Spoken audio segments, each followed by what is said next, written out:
Henry Kissinger was born Heinz Alfred Kissinger on May 27, 1923, in Fürth, Germany. He and his family, who were Jewish, fled to the United States in 1938 to escape the Nazis.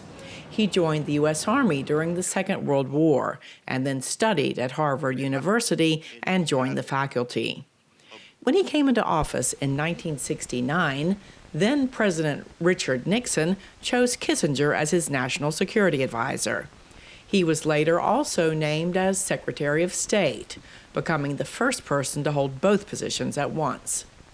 Kissinger established his own brand of realpolitik, basing foreign policy on what he said were practical rather than moral decisions. Aaron David Miller served as a negotiator for a number of Republican and Democratic administrations, but not under Kissinger. His detractors will argue that he was cruel and callous. Some argue, although that could be true of any number of American leaders, that he ought to be tried as a war criminal. For Cambodia and Laos, his policies toward Bangladesh in the early 70s.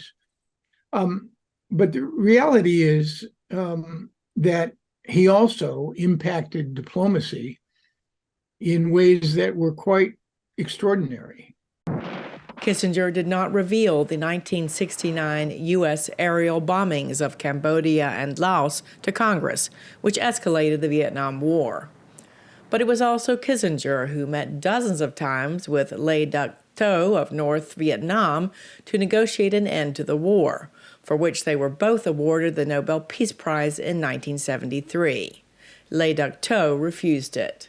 Kissinger engaged with China in 1972, setting the stage for then-President Nixon's visit to the communist country to meet with Chairman Mao Zedong, the first by a U.S. president.